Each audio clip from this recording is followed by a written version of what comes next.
So you want to teach the networking side of the new computing curricula. You don't know where to turn. You may have heard of Packet Tracer and want to make use of that. Well, this is the solution for you.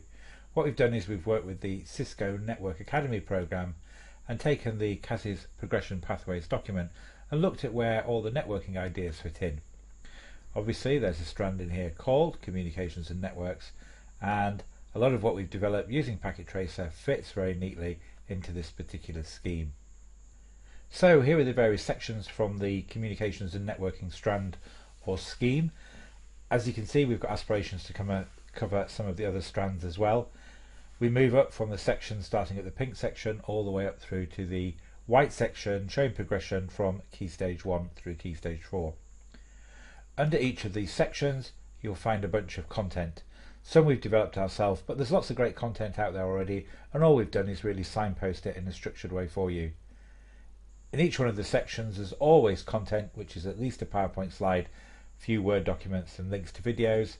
There's some activities to do which are either downloadable as PDFs, documents, or pointing you to online activities. There's always an assessment, which is at least 10 multi-choice questions, and there's some extra things to point your kids at if they want to do more work. To give you some idea of the amount of content in here, here we go, we're in the document at the moment looking in the modules, and you can see here under the pink modules we've got a bunch of content, followed by some activities, an assessment and extra resources. Then we move on to the yellow section, and as we go through, each of these is a link either off to a document, PDF, some online content, or maybe a link to a video or something else online.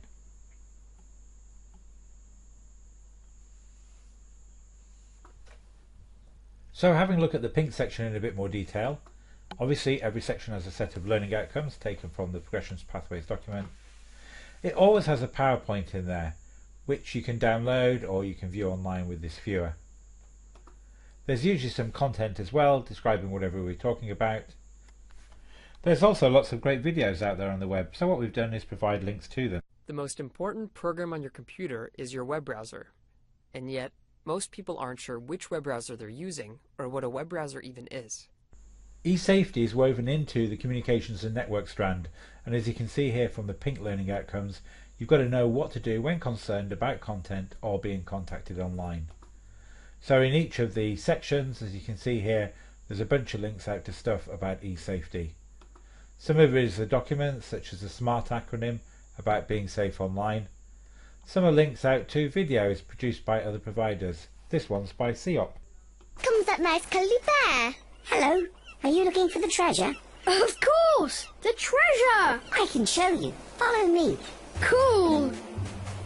Kim, what are you waiting for? I'm not sure about this, Lee. Think about it. Real treasure!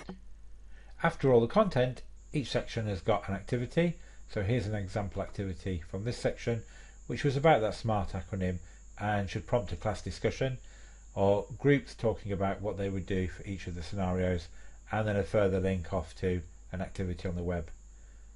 Each section also has a quiz, so you can see here we've got the link to assessments, and you can run this either individually for kids or run it as a class discussion. So we've been talking about the SMART acronym, talking about being safe online, talking about the World Wide Web.